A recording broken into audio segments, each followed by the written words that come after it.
Vector and scalar के first episode में हमने जनरली इस चीज़ पर फोकस किया कि दो वेक्टरों के बीच का जो रिलेशन है वो कितने टाइप का हो सकता है। कोई फिजिकल क्वांटिटी वेक्टर है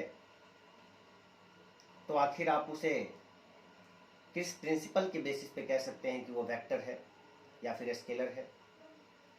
और आपने जाना कि वेक्टर के लॉ को जो फॉलो करता हो वो फिजिकल क्वांटिटी वेक्टर होता है, जिसमें हमने आपको वहाँ बताया था कि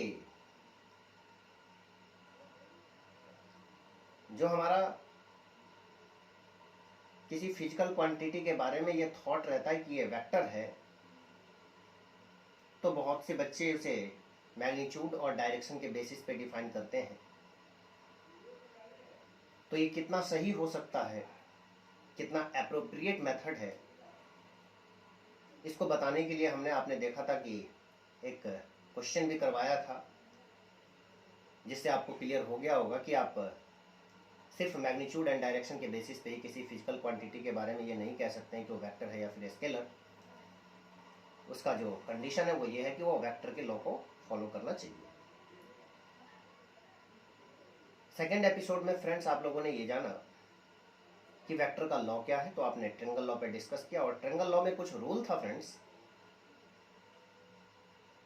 जिसको एक बार हम रिकैप कर लेते हैं। फर्स्ट रूल हमने आपको ये बताया था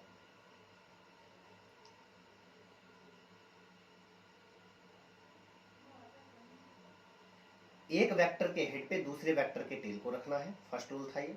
और फिर टेल से हेड को आपको एक लाइन से ज्वाइन करना है और टेल से दूर जाता हुआ एरो का एक सिंबल उस पर डालना है, नोटेशन डालना है, और वो वेक्टर रिजल्टेंट वेक्टर होता है। ट्रायंगल या फिर पैरेललोग्राम्स लॉ सिर्फ और सिर्फ दो वेक्टर के एडिशन का प्रोसेस है, आप उससे दो ही वेक्टर को ऐड कर सकते हैं।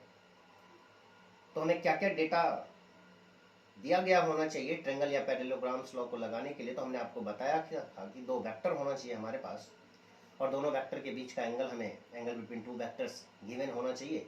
तो आप किसी भी तरह के दो वेक्टर को ऐड कर सकते हैं।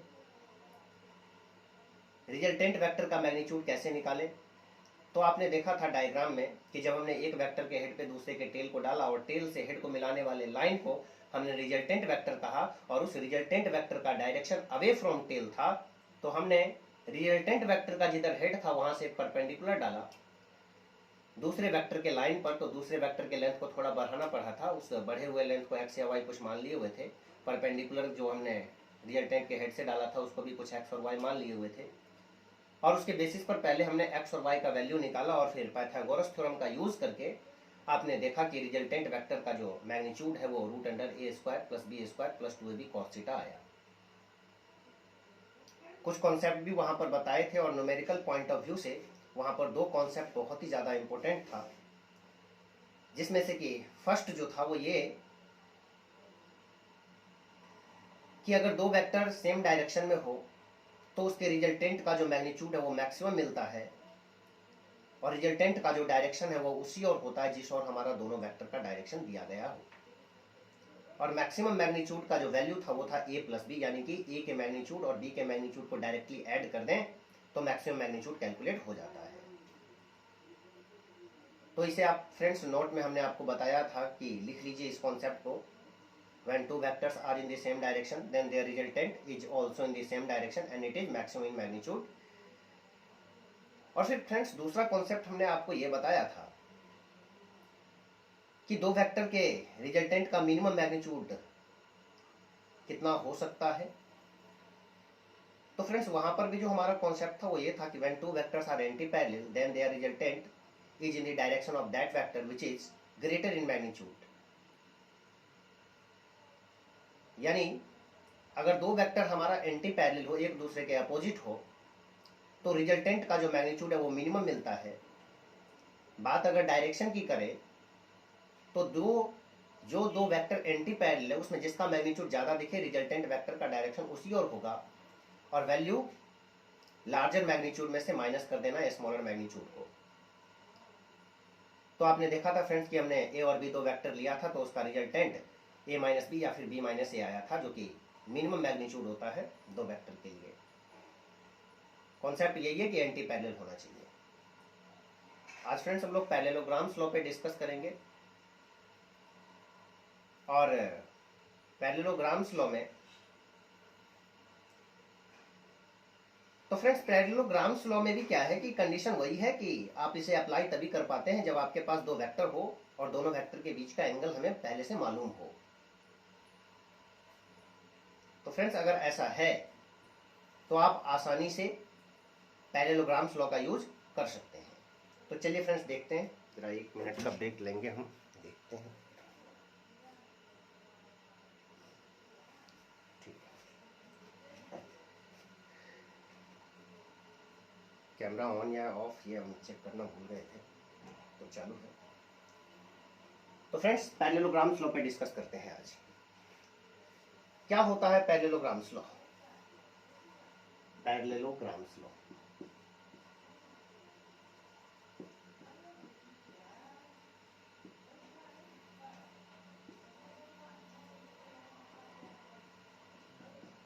Of vector addition.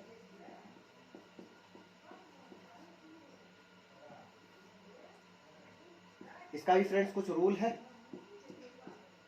रूल आप तभी लगा पाएंगे जब आपके पास गिवन डाटा क्या होना चाहिए। तो मान लीजिए फ्रेंड्स ये एक वेक्टर है, ये एक वेक्टर है, और थीटा जो है वो एंगल बिटवीन टू वेक्टर्स है। एंगल बिटवीन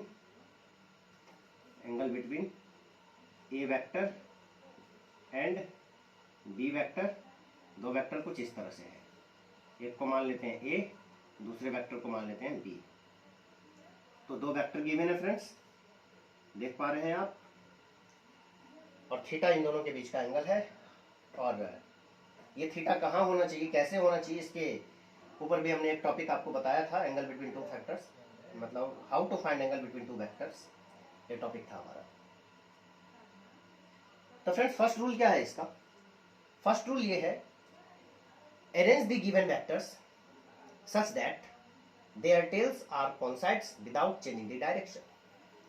यानी हमें दो वेक्टर के टेल को एक पॉइंट पे लाना है और फिर इस तरह से लाना है कि उसके डायरेक्शन में कोई चेंज नहीं होना चाहिए। तो फ्रेंड्स फर्स्ट रूल हम लगा देते हैं। यहाँ पर एक वेक्टर देखिए फ्रेंड्स हमारा ए हो गया, और दूसरा वेक्टर देखिए फ्रेंड्स ये हमारा बी हो गया। और आप जानते हैं कि हमने दोनों को टेल को मिलाया है यहाँ पर, कैसे? तो यहाँ हमने स्लाइड करवा दिया होगा दोनों वेक्टर को। आप जानते हैं कि वेक्टर को स्लाइड करवाने से उसमें कोई चेंज नहीं होता, तो हमने रोटेट नहीं किया, ना तो इसको रोटेट किया है ना ही इसको रोटेट किया, बस स्लाइड करवाए हैं। और ये थीटा गिवन था। आप जानते हैं फ्रेंड्स कि दो वेक्टर का टेल या फिर दो वेक्टर का हेड जब एक पॉइंट पे मिलता है तो वहां जो स्मॉलर एंगल बनता हुआ दिखाई पड़ता है हमें दोनों के टेल के पास, उसी को दो वेक्टर के बीच का एंगल कहते हैं, एंगल बिटवीन टू वेक्टर्स बोलते हैं। तो फर्स्ट रूल तो फ्रेंड्स यही है कि हमें वेक्टर को अरेंज करना है और दोनों के टेल को एक पॉइंट पे लाना है और विदाउट चेंजिंग द डायरेक्शन, ये ध्यान रखना है हमें, और फिर थीटा हमें गिवन है। सेकेंड रूल क्या है फ्रेंड्स? सेकेंड रूल हमें ये बताता है कि नाउ कंस्ट्रक्ट्स और forms a parallelogram using these two vectors as its side. That means friends कि अब हमें इसके साइड के हेल्प से एक पैरेललोग्राम कंस्ट्रक्ट कर लेना है, साइड की हेल्प से। तो इस साइड के पैरेलल, इस साइड के पैरेलल ये एक साइड, और इस साइड के पैरेलल ये एक साइड, ये हमने साइड के हेल्प से एक पैरेललोग्राम बना लिया। तो ये हमने साइड के हेल्प से एक पैरेललोग्राम कंस्ट्रक्ट कर लिया। अब क्या है फ्रेंड्स? अब कहता है कि इस थीटा को फ्रेंड्स हम जरा साइड में दिखा देते हैं कहीं, यहां, ठीक है। अब है friends third rule. Third rule क्या कहता है? थर्ड रूल है कि जो हमारा रिजल्टेंट वेक्टर है, the resultant vector will be the diagonal of parallelogram. Resultant vector इस पैरेललोग्राम का डायगोनल है। अब बात यह है फ्रेंड्स कि इस पैरेललोग्राम का तो दो डायगोनल, इस पैरेललोग्राम का तो दो डायरेक्ट डायगोनल हो सकता है। एक डायगोनल ये हो जाएगा और दूसरा डायगोनल ये हो जाएगा। तो कौन सा diagonal? Which passes through the tails of two vectors. जो दोनों वेक्टर के टेल से पास करे वो वाला डायगोनल। तो फ्रेंड्स ये डायगोनल होगा और ये डायगोनली क्या होगा, रिजल्टेंट वेक्टर।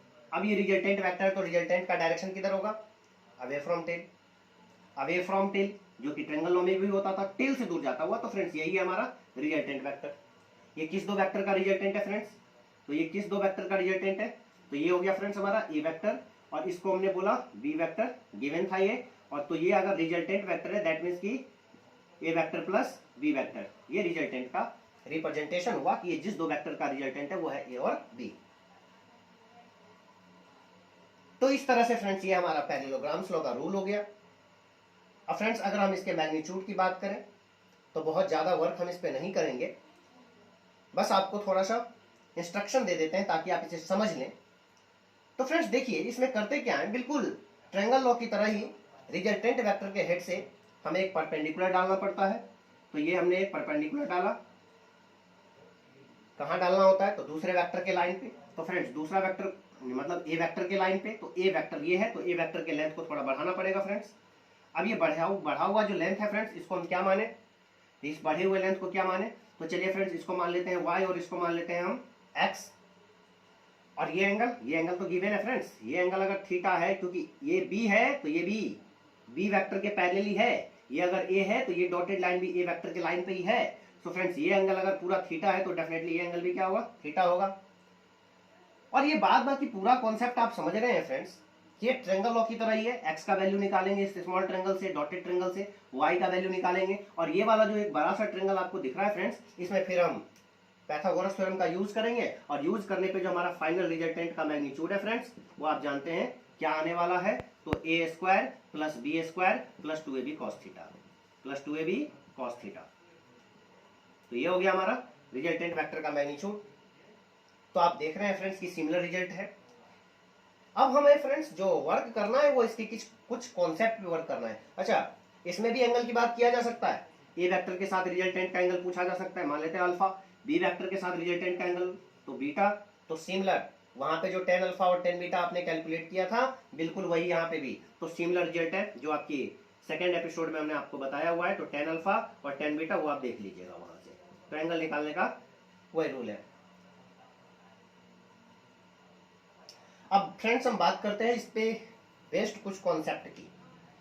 तो यहाँ आपने क्या देखा फ्रेंड्स, यहाँ आपने देखा कि दो वेक्टर था हमारे पास ए और बी जो कि थीटा एंगल पे इंक्लाइंड था और उसका जो रिजल्टेंट है वो दोनों के टेल से पास करता है।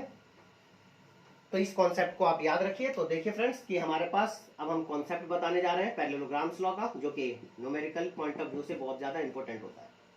तो समझते हैं फर्स्ट कॉन्सेप्ट फ्रेंड्स। मान लीजिए फ्रेंड्स कि दो वेक्टर हमारे पास ऐसा है जो मैग्नीट्यूड में इक्वल है, दो वेक्टर हमारे पास ऐसा है जो मैग्नीट्यूड में इक्वल है। तो फ्रेंड्स लेट मान लिया हमने कि हमारे पास जो ए वेक्टर है वो और दूसरा वेक्टर है बी वो मैग्नीट्यूड में क्या है, इक्वल है। और इसे फिगर में हम दिखा भी देते हैं कि ये एक ए वेक्टर हो गया, ये एक बी वेक्टर हो गया और दोनों का लेंथ सेम है, दैट मीन्स की मैग्नीट्यूड सेम है और वो थीटा एंगल पर इंक्लाइंड है। ये जो एंगल है फ्रेंड्स इसका थीटा है और ये थीटा एंगल पर इंक्लाइंड है, यहां हम दिखा देते हैं थीटा। तो अगर दो वेक्टर मैग्नीट्यूड में इक्वल हो तो कॉन्सेप्ट बताता है कि उसका रिजल्टेंट उसके एंगल को बाइसेक्ट करता हुआ पास करेगा। दैट मीन्स फ्रेंड्स कि जो इस दोनों के टेल से, अब सबसे पहले आप जानते हैं पैरेललोग्राम्स लॉ, तो साइड के हेल्प से पैरेललोग्राम और दोनों के टेल से पास करेगा। तो कह रहा है फ्रेंड्स कि ये जो रिजल्टेंट है ना ये इसके एंगल को बाइसेक्ट कर देगा। दैट मीन्स कि ए से बनने वाला एंगल अगर अल्फा कहे और बी से बनने वाला एंगल बीटा कहे तो कॉन्सेप्ट कहता है कि alpha is equal to beta होगा। ठीक है फ्रेंड्स, इसको मान लेते हैं हम इक्वेशन फर्स्ट। और फ्रेंड्स ये एंगल अल्फा है, ये एंगल अगर बीटा है तो अल्फा प्लस बीटा कितना है, टोटल एंगल थीटा था। तो दूसरा इक्वेशन फ्रेंड्स आप यहां से लिख सकते हैं alpha plus beta is equal to theta, इसे मान लेते हैं equation second from equation first and second. From first and second, first और सेकंड से friends alpha is equal to beta, तो आप अल्फा की जगह बीटा सेट कर सकते हैं या फिर बीटा की जगह ही अल्फा सेट कर सकते हैं। तो फ्रेंड्स हम बीटा की जगह अल्फा सेट कर देते हैं, तो alpha plus alpha is equal to theta, that means कि 2 alpha is equal to theta. तो फ्रेंड्स आप यहां से देख रहे हैं कि अल्फा इज इक्वल टू आ गया theta by 2, alpha is equal to theta by 2। Alpha है थीटा बाई 2, टोटल एंगल ही थीटा था जिसमें से अल्फा हो गया थीटा बाई 2, तो बीटा भी कितना आएगा, थीटा बाई 2 ही आएगा। तो फ्रेंड्स इस कॉन्सेप्ट को भी आपको याद रखना है कि अगर दो वेक्टर मैग्नीट्यूड में इक्वल हो, when two vectors, जब दो वेक्टर मैग्नीट्यूड में इक्वल हो, when two vectors are equal in magnitude, then their resultant bisects the angle between two vectors. अगर दो वेक्टर या फिर जब दो वेक्टर मैग्नीट्यूड में हमें इक्वल दिख रहा हो तो जो उसका रिजल्टेंट है वो उसके एंगल को बाइसेक्ट करेगा, equal alpha is equal to beta. तो ये फ्रेंड्स हो गया हमारा फर्स्ट कॉन्सेप्ट। अब हम इसके सेकंड कॉन्सेप्ट पे वर्क कर लेते हैं। सेकंड कॉन्सेप्ट है फ्रेंड्स कि अगर दो वेक्टर मैग्नीट्यूड में अनइक्वल हो, इक्वल ना हो, तो उस सिचुएशन में जो रिजल्टेंट है उसका क्या होगा डायरेक्शन। तो इसको अगर आप लिखना चाहें सेकंड कॉन्सेप्ट को, तो फ्रेंड्स आप इस तरह से लिखेंगे कि when two vectors are unequal then their resultant is more inclined towards larger magnitude vector. That means friends कि मान लीजिए कि एक वेक्टर हमारे पास ये है और दूसरा वेक्टर हमारे पास ये है। हमने कह दिया कि ये हमारा ए वेक्टर और ये हमारा बी वेक्टर। तो ये आप क्या देख पा रहे हैं फ्रेंड्स कि बी वेक्टर का जो मैग्नीट्यूड है वो ग्रेटर है एज कंपेयर ए वेक्टर। तो यहाँ क्या दोनों वेक्टर इक्वल है? बिल्कुल नहीं है, इसीलिए हमने इसको कहा unequal. When two vectors are unequal then their resultant is more inclined towards larger magnitude vector. अगर दो वेक्टर मैग्नीट्यूड में अनइक्वल आपको दिख रहा है तो उस सिचुएशन में रिजल्टेंट वेक्टर उस वेक्टर के तरफ ज्यादा इंक्लाइंड कर जाता है, झुक जाता है, जिसका मैग्नीट्यूड ज्यादा होता है। दैट मीन्स फ्रेंड्स कि अगर हम यहाँ पर पैरेललोग्राम लॉ का यूज करना चाहें तो सबसे पहले क्या करेंगे, साइड के हेल्प से पैरेललोग्राम कंस्ट्रक्ट कर लेंगे और फिर रिजल्टेंट ये हो गया हमारा। तो क्या कहता है कि ये जो रिजल्टेंट है उस वेक्टर की तरफ ज्यादा इंक्लाइंड कर जाएगा, जिसका मैग्नीट्यूड ज्यादा है। तो बी से बनने वाला एंगल बीटा, ए से बनने वाला एंगल अल्फा। तो जिसकी तरफ ज्यादा इंक्लाइंड करेगा वो एंगल तो स्मॉल हो जाएगा ना। तो अगर बी वेक्टर का मैग्नीट्यूड ए से ज्यादा है तो बी से बनने वाला एंगल बीटा लेस हो जाएगा एज कंपेयर्ड अल्फा। क्लियर है फ्रेंड्स? तो ये हमारा दूसरा कॉन्सेप्ट हो गया। अब फ्रेंड्स हम जिस कॉन्सेप्ट पे बात करना चाहते हैं उसे जरा समझ लीजिए। अब हम यहाँ पर ये क्लियर कर देना चाहते हैं कि आखिर किस फिजिकल क्वांटिटी को वेक्टर कहा जाए और किस फिजिकल क्वांटिटी को स्केलर कहा जाए। तो देखिए फ्रेंड्स, अगर कोई फिजिकल क्वांटिटी वेक्टर के लॉ को फॉलो करता है, वेक्टर के लॉ का मतलब क्या हुआ, ट्रायंगल या पैरेललोग्राम। अगर कोई फिजिकल क्वांटिटी वेक्टर के लॉ को फॉलो करता है, दैट मीन्स कि ट्रायंगल या पैरेललोग्राम्स लॉ को फॉलो करता है, तो आप उसे वेक्टर कहेंगे। और अगर वह वेक्टर के लॉ को फॉलो नहीं करता तो आप उसे स्केलर कहेंगे। सिंपल सा डेफिनेशन है। इसे आप लिखना चाहें तो इस तरह से लिखेंगे, क्योंकि ये जो ट्रायंगल या पैरेललोग्राम है ये तो एडिशन के लिए लगा है, तो आप इसके डेफिनेशन को इस तरह से डिफाइन कर सकते हैं। Those vectors which can be added according to triangle or parallelograms law of vector addition। जिस वेक्टर को आप ट्रायंगल या पैरेललोग्राम लॉ के एडिशन से ऐड कर सकते हैं, नाउन एज वेक्टर क्वांटिटी। और those physical quantity which cannot be added according to triangle law or parallelograms law of vector addition, known as scalar quantity। तो जिसे ऐड कर सकते हैं ट्रायंगल या पैरेललोग्राम्स लॉ से उसे वेक्टर कहेंगे, और जिसे नहीं कर सकते उसे स्केलर कहेंगे। चलिए फ्रेंड्स कुछ एग्जांपल देख लेते हैं। जैसे मान लीजिए फ्रेंड्स कि हमारे पास जो फिजिकल क्वांटिटी है वो है मास, द्रव्यमान, भार जिसे कहते हैं आप। तो फ्रेंड्स मान लीजिए कि हमारे पास 5 kg का कोई पार्टिकल है और 10 kg का कोई पार्टिकल है, और हम इसके टोटल मास को कैलकुलेट करना चाहते हैं। तो क्या इसमें ट्रायंगल या पैरेललोग्राम्स लॉ ऑफ एडिशन का यूज कर सकते हैं? नहीं कर सकते। क्यों नहीं कर सकते? इसलिए नहीं कर सकते क्योंकि आप ट्रायंगल या पैरेललोग्राम्स लॉ तभी लगा सकते हैं जब आपके पास गिवन डेटा क्या होना चाहिए, दो वेक्टर और दोनों वेक्टर के बीच का एंगल। यहां तो हमें जो दो पार्टिकल दिया गया है उस दोनों पार्टिकल का डायरेक्शन ही नहीं है, क्योंकि जब आप कोई फिजिकल क्वांटिटी के बारे में कहते हैं कि हम उसमें ट्रेंगल या पैरेललोग्राम फ्लो लगाना चाहते हैं तो दो वेक्टर होना चाहिए और दोनों के बीच का एंगल होना चाहिए। वेक्टर तब होना चाहिए ना जब उसका कुछ डायरेक्शन दिखे, कुछ मैग्नीट्यूड दिखे। तो यहां पर आप मास का कौन सा डायरेक्शन लेंगे? North, south, east, west, X axis, Y axis, Z axis. तो मास का तो कोई डायरेक्शन लेते नहीं है। तो यहां तो ये यहीं पे फॉल्स हो जाता है कि आप इसे ट्रेंगल लॉ से ऐड नहीं कर सकते, क्योंकि दोनों में से कोई भी एक वेक्टर नहीं है। दोनों का दोनों क्या है? स्केलर है, क्योंकि सिर्फ वैल्यू है। मास का क्या होता है? सिर्फ वैल्यू, द्रव्यमान सिर्फ वैल्यू होता है, उसका कोई डायरेक्शन नहीं है। बात करें टाइम की, तो टाइम क्या है? टाइम भी स्केलर है। कैसे? तो जब आपसे कोई टाइम पूछता है तो आप क्या कहते हैं कि मान लीजिए कि 3 बज गया या 4 बज गया कि 5 बज गया, जब आप टाइम बताते हैं किसी को तो ये थोड़ी बताते हैं कि 3 बज गया नॉर्थ डायरेक्शन में, 5 बज गया साउथ डायरेक्शन में। तो जब आपसे कोई टाइम पूछता है तो टाइम ही बताते हैं ना, एक वैल्यू ही तो बताते हैं, उसके साथ कोई डायरेक्शन बताते हैं नहीं। तो टाइम भी क्या है? टाइम भी स्केलर है। और जब डायरेक्शन है नहीं तो किसके हेड पे किसको टेल को डालें, किस दो वेक्टर के टेल को मिलाएं?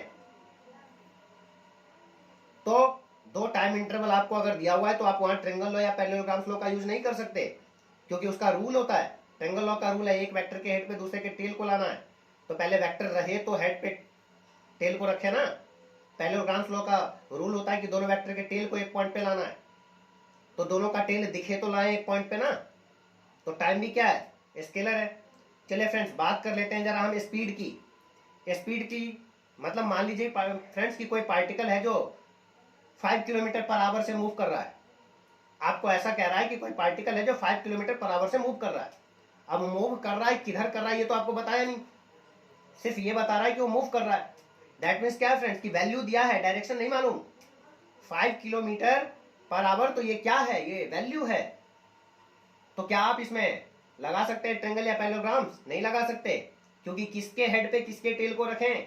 ना तो टेल का पता है ना हेड का पता है। वैल्यू से ना तो टेल का पता चलता है ना हेड का पता चलता है। तो स्पीड भी क्या हो गया? स्केलर हो गया। बात करते हैं फ्रेंड्स वेलोसिटी की। तो वेलोसिटी क्या है?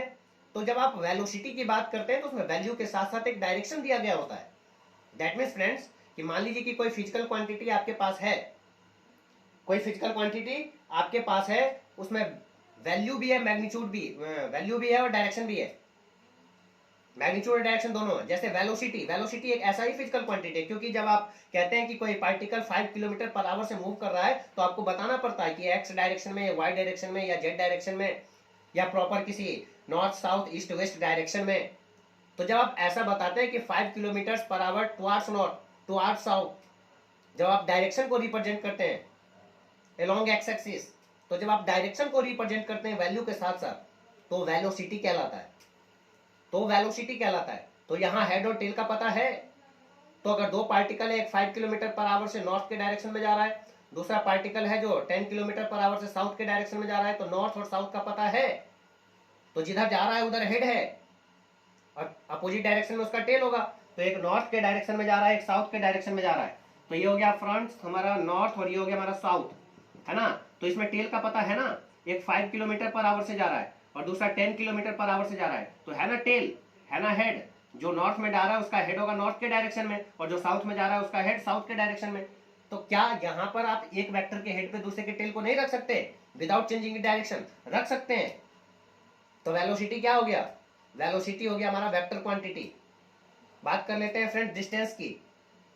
डिस्टेंस जैसे कि 5 किलोमीटर, 4 सेंटीमीटर, 4 मीटर, है ना।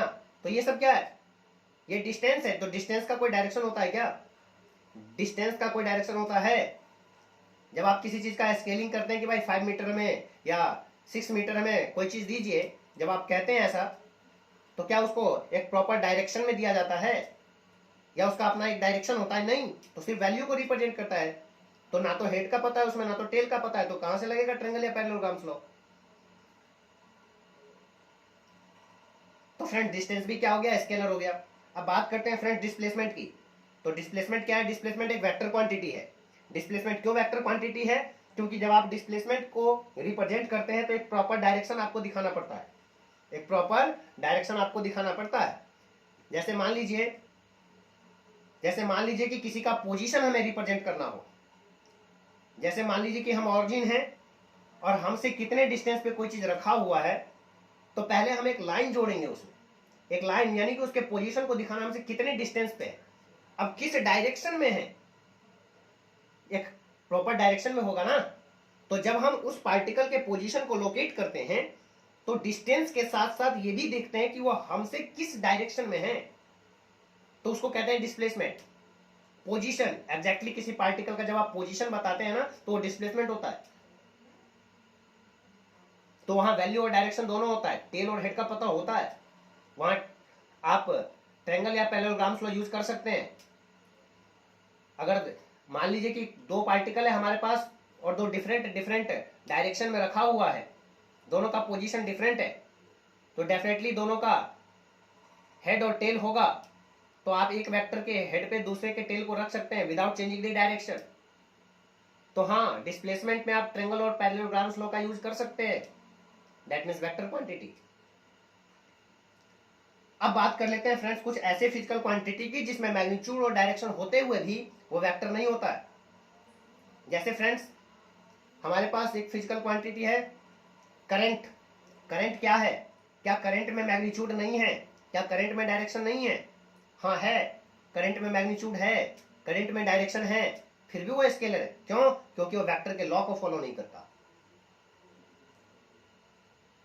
तो जो बच्चे इलेक्ट्रिसिटी का थोड़ा बहुत जानकारी रखे होंगे तो उन्हें मालूम होगा कि हम करंट का डायरेक्शन दिखाते हैं।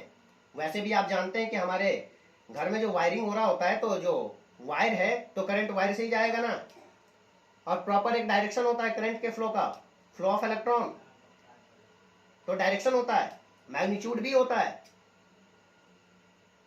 फिर भी वो स्केलर होता है। तो फ्रेंड्स ऐसा क्यों? ऐसा इसलिए क्योंकि आप उसमें हेड और टेल का पता नहीं कर सकते, या फिर कर सकते हैं तो एक वेक्टर के हेड पे दूसरे के टेल को नहीं रख सकते, शॉर्ट सर्किट का केस बन जाएगा। तो फ्रेंड्स आप इलेक्ट्रिसिटी में ट्रायंगल या पैरेललोग्राम्स लॉ नहीं लगा सकते, जबकि उसमें मैग्नीट्यूड भी है और डायरेक्शन भी है।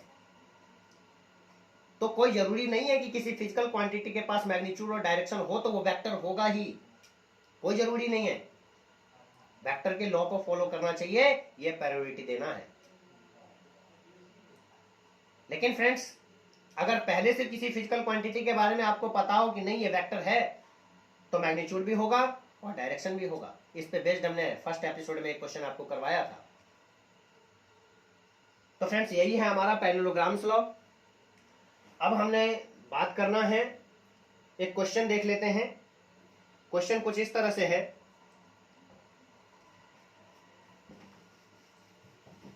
कह रहा है कि हमारे पास दो यूनिट वेक्टर है, क्या उसका रिजल्टेंट भी एक यूनिट वेक्टर हो सकता है? पॉसिबिलिटी आपसे पूछा गया है। फिर क्वेश्चन में ये कह रहा है कि यस अगर हो सकता है, सबसे पहला कि दो यूनिट वेक्टर हमारे पास है, क्या उसका रिजल्टेंट भी एक यूनिट वेक्टर हो सकता है? अगर आंसर है आपका यस हो सकता है, तो आपसे पूछा जाता है कि बताइए फिर एंगल क्या होगा। तो क्वेश्चन है फ्रेंड्स, क्वेश्चन है is it possible that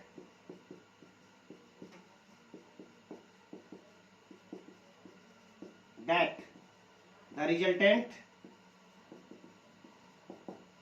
of two unit vector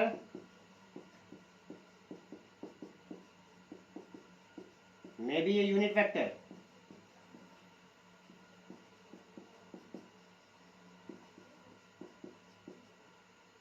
ठीक है फ्रेंड्स, हो सकता है? If yes find angle between them.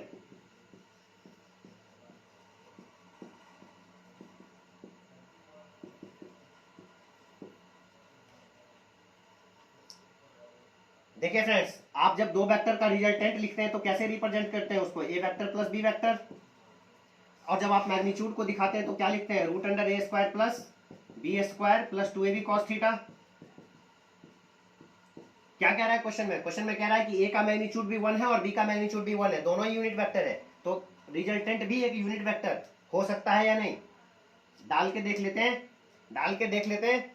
तो अगर आर का वैल्यू 1 लेना है, अकॉर्डिंग टू क्वेश्चन 1 होना चाहिए।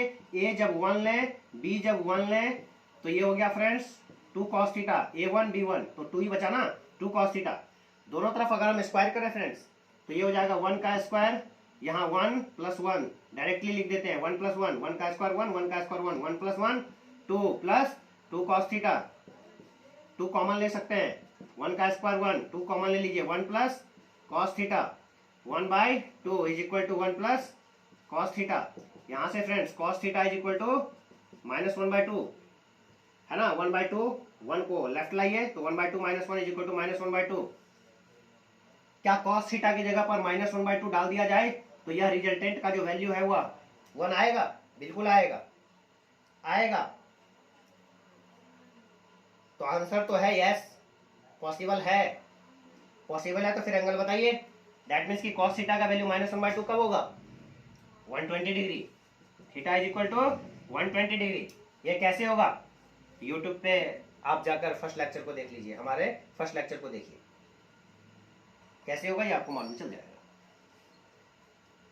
ठीक है फ्रेंड्स, तो इस तरह से आप अब आप किसी भी क्वेश्चन को बनाना चाहें तो बना सकते हैं, बहुत डिफिकल्ट नहीं होता है।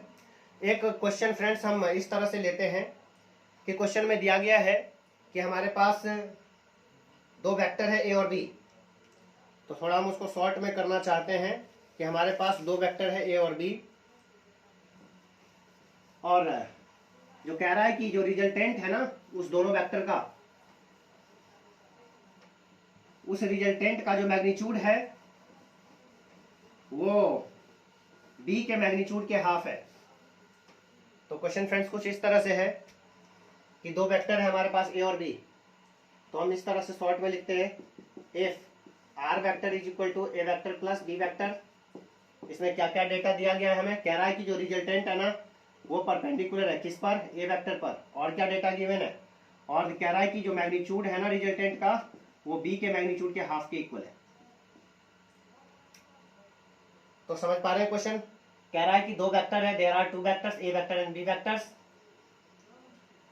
तो ए वेक्टर और बी वेक्टर दो वेक्टर दिया गया है, और उसका जो रिजल्टेंट है is perpendicular to A vector and its magnitude is equal to b/2। Find angle between two vectors. तो हमसे दो वेक्टर के बीच का एंगल पूछा गया है, बताइए क्या होगा? तो क्या करेंगे फ्रेंड्स, देखिए एक वेक्टर ये हो गया, एक वेक्टर ये हो गया। इस वेक्टर को मान लेते हैं हम ए वेक्टर, इस वेक्टर को मान लेते हैं B vector. According to question इस दोनों का जो रिजल्टेंट है ना वो परपेंडिकुलर होना चाहिए ए पर। तो according to parallelogram's law, tail से पास करवाइए, परपेंडिकुलर पैरेललोग्राम्स लॉ का यूज कर दिए यहाँ।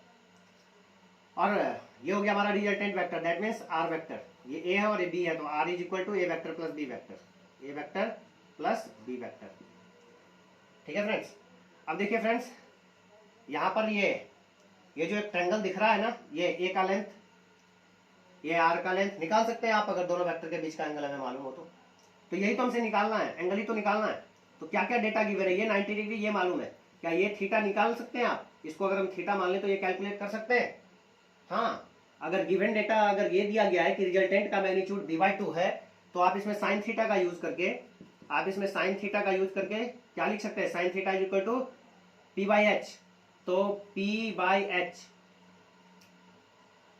लिख सकते हैं ना, तो sine theta is equal to p/h। तो क्या हो जाएगा, ये वेक्टर किसके पैरेलल है? बी के पैरेलल है। समझ पा रहे हैं इसे? ठीक ढंग से जरा हम इसको रिड्रॉ कर दें ताकि कोई कंफ्यूजन ना रहे। ये दरअसल एक पैरेललोग्राम है, ये एक पैरेललोग्राम है। तो इस साइड के पैरेलल यहाँ पे एक साइड है ना, तो इसको कुछ इस तरह से समझिए, ये किसके पैरेलल है? इसके पैरेलल है। और इस वेक्टर के पैरेलल ये अब क्लियर हो रहा होगा। ये देखिए साइड के हेल्प से पहले हमने दो वेक्टर ए और बी है, साइड के हेल्प से एक पैरेललोग्राम कंस्ट्रक्ट कर लिया, और ये दोनों का रिजल्टेंट है जो कि ए पे परपेंडिकुलर होना चाहिए, जो आपको दिख रहा है। तो फ्रेंड्स ये वाला वेक्टर का जो लेंथ है वो कितना है? बी वेक्टर के मैग्नीट्यूड के इक्वल होना चाहिए, इसके पैरेलल है ये, तो ये है हमारा बी। तो sine theta is equal to p/h, R का मैग्नीट्यूड बाई बी, और आर का मैग्नीट्यूड गिवन है फ्रेंड्स कितना है? b/2, और बी का मैग्नीट्यूड तो बी ही है, बी से बी कैंसिल, कितना आया? 1/2, sine theta 1/2, sine theta 1/2। Therefore theta is equal to 30 degree. तो ये एंगल 30 डिग्री है ना फ्रेंड्स। अच्छा, अगर ये एंगल 30 डिग्री है तो ये एंगल कितना होगा, ये एंगल कितना होगा, 30 डिग्री ही होगा। ये बी है तो ये भी है, ये ए का लाइन है तो ये भी ए का लाइन है। तो ये एंगल अगर 30 डिग्री है तो डेफिनेटली ये एंगल भी क्या होगा, 30 डिग्री। अच्छा, ये पूरा एंगल कितना होता, 180। 180 में से इतना माइनस कर दिए, कितना हो जाएगा, 150 डिग्री। तो ए और बी का बीच का एंगल हो गया 150 डिग्री। यह आंसर। ठीक है फ्रेंड्स, तो ये हमारा पैरेललोग्राम्स लॉ हो गया। किसी फिजिकल क्वांटिटी को आप वेक्टर कैसे कहें, स्केलर कैसे कहें, इस कॉन्सेप्ट को भी आपने जाना, तो आपको ये प्रॉब्लम आपको नहीं होना चाहिए। अब अगर हम बात कर लेते हैं जरा पॉलीगन्स लॉ की। देखिए फ्रेंड्स, पॉलीगन्स लॉ जो है ना वो मोर देन 2 वेक्टर के लिए एप्लीकेबल है। 2 से ज्यादा वेक्टर जब गिवन हो और उसको अगर ऐड करना हो हमें, तो वहां पॉलीगन लॉ का यूज किया जाता है। पॉलीगन लॉ में आपको ट्रायंगल लॉ का रूल ही यूज करना है। जैसे मान लीजिए 3 वेक्टर है, 4 वेक्टर है, मोर देन 2 वेक्टर्स कितना भी दिया गया हो, तो रूल यही है कि एक वेक्टर के हेड पे दूसरे के टेल को अरेंज करते चले जाना है, और फिर पहला जो वेक्टर था उस वेक्टर के टेल को और लास्ट वाले वेक्टर को हेड को मिला देना, यही हमारा रिजल्टेंट वेक्टर होता है। तो क्या इतने सारे वेक्टर का जो रिजल्टेंट है उसके लिए कहीं अलग से फॉर्मूला ड्राइव किया जाता है? नहीं। 2 वेक्टर का रिजल्टेंट आप जानते हैं, तो रूल है कि एक के हेड पे दूसरे के टेल को अरेंज करते चले जाना है, और फिर 2 वेक्टर को ऐड करिए ट्रायंगल या पैरेललोग्राम्स लॉ से, है ना। तो हम इसका एक शॉर्ट में एक कॉन्सेप्ट बता देते हैं।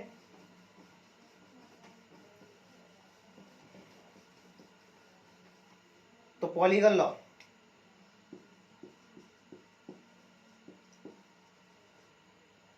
तो देखिए फ्रेंड्स, जैसे मान लीजिए कि एक वेक्टर ये है और भी वेक्टर दिया गया है, हेड पे टेल को डाल दिए, और वेक्टर दिया गया है, हेड पे टेल को डाल दिए, और वेक्टर दिया गया है, हेड पे टेल को डाल दिए, और वेक्टर दिया गया है, हेड पे टेल को डाल दिए। हो गया, बहुत सारा वेक्टर लिख दिया हमने। ए वेक्टर हो गया, बी वेक्टर हो गया, सी वेक्टर हो गया, डी वेक्टर हो गया, ई वेक्टर हो गया, है ना। जितना वेक्टर दिया गया, रूल यही है कि एक के हेड पे दूसरे के टेल को रखते चले जाना है, और फिर फर्स्ट वेक्टर के टेल और लास्ट वेक्टर के हेड को मिला देना है। यही होता है रिजल्टेंट वेक्टर, यही होता है रिजल्टेंट वेक्टर। तो इस रिजल्टेंट का वैल्यू कैसे कैलकुलेट करें, उसके लिए आप 2 वेक्टर को ऐड करते चलिए। जैसे ए और बी को ऐड करेंगे तो टेल से हेड को मिला दिए, ट्रायंगल लॉ, ये हो गया रिजल्टेंट। कितना आएगा, ए वेक्टर प्लस बी वेक्टर। अब इस दोनों वेक्टर का काम हो गया, हटा दीजिए। अब ये वाला वेक्टर और ये वाला वेक्टर क्या करेंगे फ्रेंड्स, टेल से हेड को मिला दीजिए, और इसका रिजल्टेंट हो गया हमारा a vector plus B vector plus c vector, है ना। अब इस दोनों का काम हो गया, हटा दीजिए। फिर फ्रेंड्स इस दोनों का फिर टेल से हेड को मिला दीजिए, ये हो गया हमारा रिजल्टेंट वेक्टर, और इस दोनों का काम हो गया, हटा दीजिए। ये रिजल्टेंट किसका हो जाएगा, ये हो जाएगा ए का, बी का, सी का और डी का, है ना फ्रेंड्स। अब देखिए इस दोनों वेक्टर का रिजल्टेंट ये होगा, जो आएगा सो आंसर। तो यही है हमारा polygon law of vector addition, कोई खास कॉन्सेप्ट नहीं है। और फ्रेंड्स नेक्स्ट डे हम लोग सब्सट्रैक्शन ऑफ 2 वेक्टर्स पे डिस्कस करेंगे। तो आज के लिए इतना ही।